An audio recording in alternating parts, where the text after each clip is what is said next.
In order to succeed at a high level, okay, and at a high level that is without the stress and without the overwhelm, or the level that you're at without the stress and without the overwhelm, you've got to focus on making your company process driven. When you've got a people driven business, you've got no consistency, right? One person does, something one way, another person does something totally different. Training is a hassle because you're basically training a person, right? And on how to do something, but you don't have the process behind it. When you have a people driven business like that, you can't fire anybody, right? Because they know how to do it. So if we switch to a process driven, this right here allows you to have your processes running the business. So let's talk about your processes and your people and how we need to relate to that in order to scale. We have gone through the series of stabilization, systemization, systematizing, stabilizing, systematizing. Now we're talking about scaling. We've been laying out what you've got to do to really scale, right? Take what's working, bring it to that next level, grow your business, expand your business, franchise your business, bring it to a place where you could sell it, right? Bring it to a place where it runs consistently and predictably generating revenue for you without the headaches so that you could kind of run it passively if that's what you choose to do. Right? Scaling is different for everybody. Everybody's got a different vision of what they want with their business. And I'm here to tell you that if you're in the moving business, you are in the right business to make that happen. If you're like, Lewis, I'm in this business, but I hate this business, my answer to you is good. Get it in order, build a model business, spend a couple of years getting it on point, getting the profits where they need to be, sell it, and go do what you want to do. That's just the reality of it. Like you've got something, you've got a moneymaker in your hand. Don't let that go. And those of you that really think that there's a cap on what could be achieved in the moving business, I'm here to tell you there's companies in the US doing, well over $100 million a year. So, don't think that you're capped and $1 million is the top mark, or 10 million, or I did 20 million. I don't think that's the top either. So if you've got really big dreams, really big aspirations, really big goals of what you want to hit for whatever reason, right? Maybe just you're driven to succeed. You're driven to get to the next level. Cool. Maybe you really, really want a jet. Maybe you really want to fly private, especially after all this COVID stuff. You're like, you know what? Like, I'm done going and standing in TSA, be around all those germs. I'm ready to fly private. Like, I'm not saying that this is, what everybody wants. I just want you to know that whatever's right for you. I'm not a believer in this, like, this world of we've got to keep up with other people, and if this person's driving that, or if this person's dream is to have a jet, or that's got to be my dream, right? I really believe it's so important that we get in touch with what our heart wants and not just what our mind wants.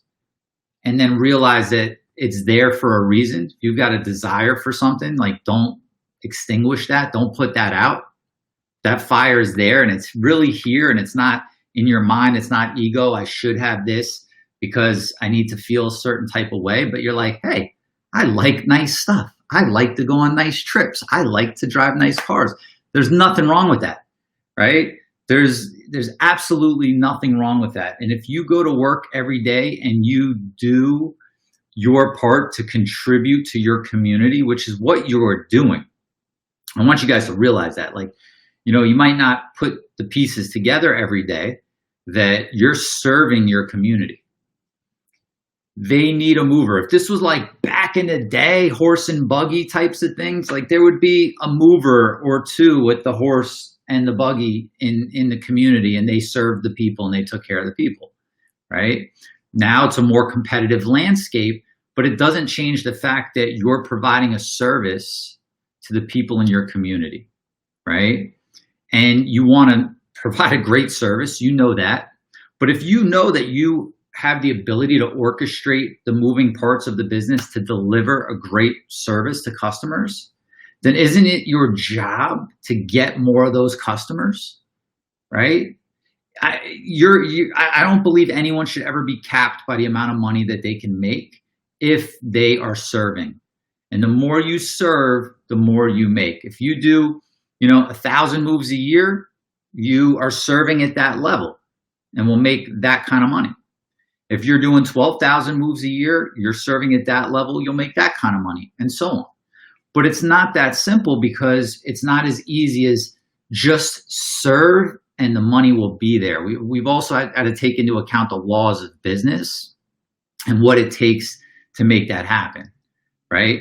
Because, we could have all the intentions in our heart, and that's what we want. That's what we want to let that guide us as to where to go and what we want. But we do need to use our heads, and we do need to use our minds to be able to strategically make that happen, right? So this series specifically is about scaling. So let's talk about your processes and your people and how we need to relate to that in order to scale, right? Because without the stuff that we're putting in place, without the stabilization that we did, right? The systematizing, and now talking about certain aspects of scaling, it won't be scaling. It'll be suffering, right? And I know the feeling, and I know what it's like to be super excited. And, whether it's just you and your own dream, or your spouse or your partner, you're like, let's do this, let's crush it, let's expand, let's open another office. We're doing this here, let's do it there. We're making X amount here. Well, if we open 5 more offices, we can make 5 times the money, right?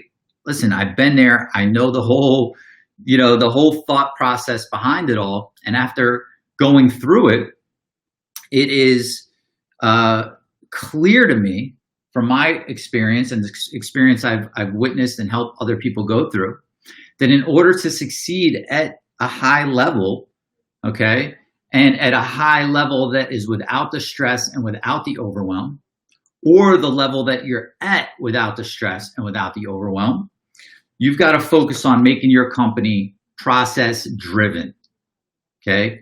Process driven, meaning, you could either have a people driven business or a process driven business.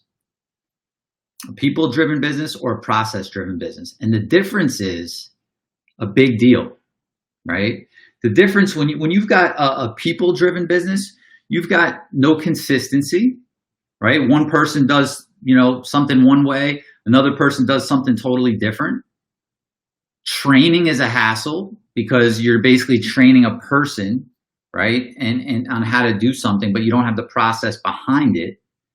If you've ever been in a position where you feel like, you're afraid to fire somebody because they're the only person that knows how to do what it is they do, I know you've been there, right? And if you haven't been there before and you don't have the process-driven organization, you will be there. You'll be in a position where you've gotten somebody, they're so good, they do what they need to do. They're the one that knows how to do it. But there's a lot of reasons why somebody might not be a good fit for your company moving forward. And it's the worst feeling to know that they're not a good culture fit, right? They're bringing the rest of the company down, or, they're just not doing their job in other aspects, but they're the only person that knows how to do something. When you have a people-driven business like that, you can't fire anybody, right? Because they know how to do it. So if we switch to a process-driven, right, this right here allows you to have your processes running the business, right? If you've ever said, hey, I really wish I could just have, robots run everything, right? I could program all the robots and have them run everything. If you've got a process-driven business, the programming is the processes that are put in place, okay? And then what we do is we get the people to run the processes. So instead of having people running the day-to-day with their own thoughts of what should be done here and what should be done there, you've got processes of the best practices of how things should be handled. And then you have people running those processes. And of course, there's going to be things that come up that will require the people that are involved with these to make those decisions. And that's why you also need process owners. For every process that you have, you want to assign an owner of that process. So let's say, let me give you an example. You're like, Lewis, what do you mean by process? A process would be morning dispatch, right? From, you know, getting the crews out, right? Maybe it's from the minute the dispatcher comes into the office to the minute the crews get sent out. What is the step-by-step of how that needs to be handled every day, right? What about payroll, processing payroll, that process, right? What about the process of a new claim comes in for damage? What's that process, step by step?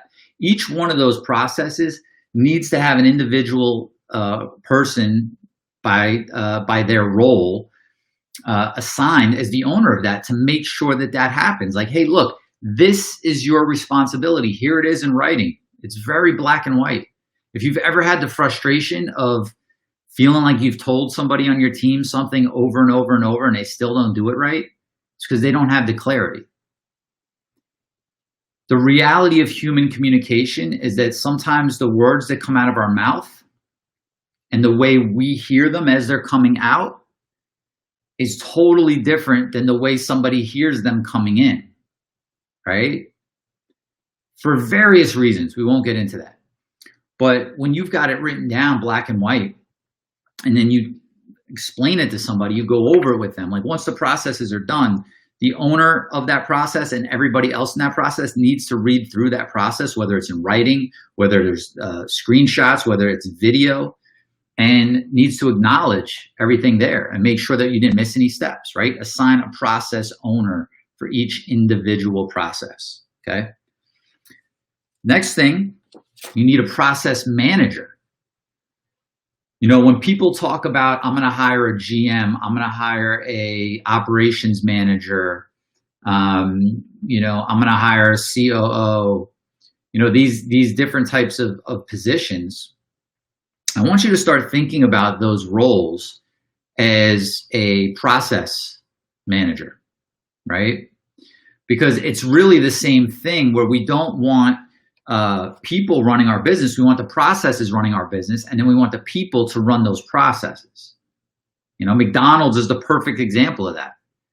They're not the successful, I don't even know how much money they do a year in business and how many stores they have because of the people that work there. No disrespect to the people, right? It's the processes that are in place, and they could kind of stick anybody in there to run those processes. And if those people aren't working out, no problem. Remove the people, bring in new people. The processes still keep going. There's no inconsistencies in the food, inconsistencies in the service based on who happens to be working there at that time. And what we're talking about is we're talking about scaling. We're talking about opening additional locations. You know, you might have a nice situation in your current business, right? You might have good people. Like you've got a nice little flow that just kind of naturally came together. And that's awesome. But as you open that second location, as you take on a different line of business, as you want to start franchising, you know, it's one of those things where you've got to really understand that you can't manage all the people. You need to manage the processes. And the way that you manage the processes, right, is by basically looking at the people to see if they're running the processes. And now, see, the reason so many managers and GMs have a hard time, like if you're an owner of a business and you've had a hard time with a GM or with a manager and you feel like they're not doing what they're supposed to be doing, it's because they're trying to manage people. They're trying to manage all these individual people, right? And all the stuff us as people have going on, right? We're all different. We've all got different stuff going on, as opposed to saying, what's the process that needs to be getting executed in this department, that department, this time of day, that time of day? And are the people doing that? And if they're not, you bring them back to the process. You basically gently guide them back to the process. You have a definitive place to lead them back to. You know, it's not a matter, it's very black and white at that point. It's not a matter of like, hey, what's going on? I've asked you to do this thing several times. It's like, here's the process, whether they are the process owner or just a participant in that process, they need to just be guided back, right? When you shift your perspective of management from managing people, right, which sometimes could be a total like nightmare. If all you're doing is if there's a lot of people and you're managing the people, it could feel overwhelming. I mean, if you're a manager, you know it could feel very overwhelming. But if you just have a place to guide them back to, so much easier. Okay, so start thinking about who you would actually assign to be your process manager. Is that you or is that somebody else? Because as you grow and as you scale, think about opening another location. And you're like, okay, I'm gonna go check out the other, I'm gonna go fly down to that office or drive down to that office, I'm gonna check that out. Or I'm gonna send my manager down there to check on things. What are you gonna have them check on? Like, they're just gonna go and sit around, and this used to be me, by the way, so I'm not mocking you. Like, this was like when I first started going to check out my other offices or sent somebody there, and I'm like, we need like more of a method of how we do this, right?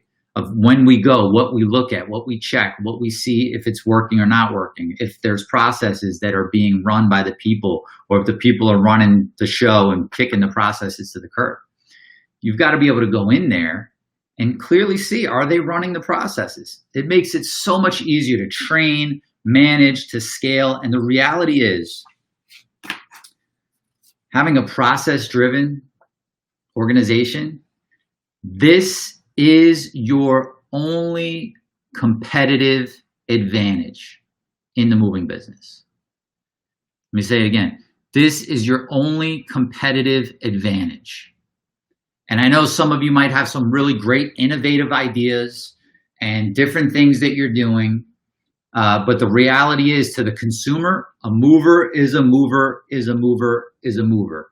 And you could go out and provide great service, and you could have 5-star reviews, and you could, you know, the customer could be happy, but internally there is a lack of success due to the lack of process.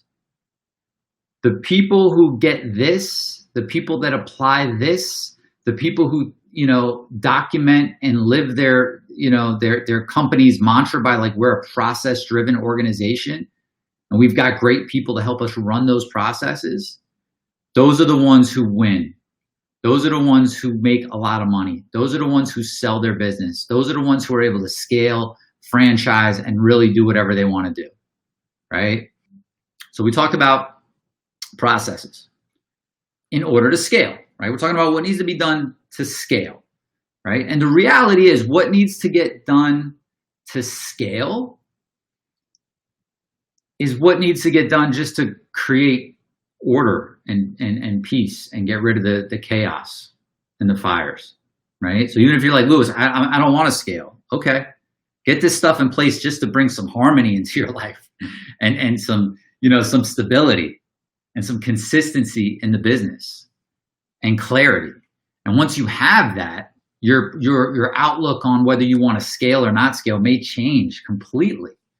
Right? Because if something just feels really hard to do every day, you don't want to go do more of it. You know, I realize that. I realize, like, I'm talking and people are like, I'm talking like, grow your business. And some people are like, even if they're not thinking it, their mind's going, I should grow my business. I know that's what I should do. But subconsciously, they're like equating that to just more pain, more suffering, more stress, more problems, right? And that's not a good place to be. That will destructively start to take you in the direction away from what you want. Everything we do is taking us either in a direction towards what we want, or it's taking us away from, you know, what we don't want. So if what you don't want is over here and what you want is over here, we've got to be very strategic to make sure that our moves and our actions and our thoughts are all in alignment, heading towards what we want. And when we've got that subconscious going, yeah, I don't know if I want to grow. This is just going to be more stress. This is just going to be more problems. You're going like this. You're going over to the side of the area that you don't want to be, right? Without even realizing it. And so, again, I know we're talking about scaling, but if you're in a place where scaling sounds like, you know, that's the tell sign right there. Like, if you're like, scaling sounds stressful, it's only because you don't have some things in place. One of them being a process-driven business, right? When things are in order, I'm really just trying to paint a picture of what's possible, because I know so many of you are there already, and I know so many of you are not. And it's just such a big difference. You know, if I sat down at a table with all of you and we had a conversation, it's like, hey, you're in the moving business. You're in the moving business. Let me hear about like what your day is like, what your life is like, what your stress level's like. You know, maybe we pull up, somebody that's been to the event. We pull up somebody that's, private client, somebody that's in my program, somebody that's really implemented this stuff and really done the work.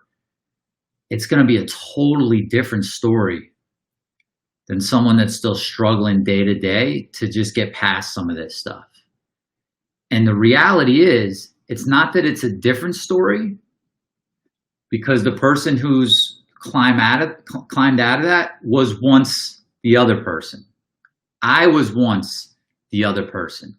I was once the person that was scrambling and stressing and doing the same thing over and over, where they say, the definition of insanity is doing the same thing over and over and thinking that you're going to get a different result, right?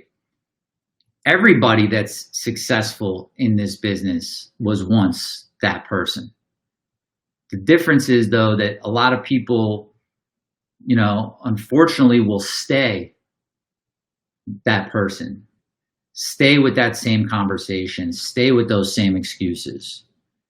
And the select few will say, no, like I want to start heading in the direction of what it is I want. If they could do it, I could do it. If Lewis could do it, I could do it. Right? So I know there's additional stress right now with just the way, everything that's going on in the world on top of the day-to-day. So I'm just saying it because I want you to be able to recognize and self-diagnose that if scaling in your mind equates to suffering, it means there's a little bit of work that needs to be done to clear the path for you, right? And once you clear the path, then you get to decide what it is you want to do. Like, I don't push anybody to go open more my first question with somebody is like, how much, like when I work with a private client, how much money do you want to make? And let's talk about the lifestyle you want to live. And then we reverse engineer the business into that. But no matter what that plan is, whether it's I want to fly private and work 2 days a week, or I don't mind working 5 days a week and I just want to make, X amount a year, no matter what it is, this is a requirement. Process driven, right? And it's one of those things, we talked about it. Like, if you don't have the competence in creating processes and know how to do it, you will lack the confidence. And if you lack the confidence, you won't go seek the competence. But once you say, you know what, maybe if I just knew how to do that, maybe if I just knew how to write a process, it didn't seem so overwhelming. If somebody could just take it and chunk it down and break down the steps of how to do it for me, I could probably do it. And if I took the time to do it, I'm clearing the path for myself, right? No matter what you do in your business, it is to create a life for yourself, my friend. I don't ever want you guys to forget that. And it's so hard to live a life with a people-driven organization. So hard, consistently, without getting sucked back in. Okay. All right. So now let's talk about, that was my public service announcement for the day.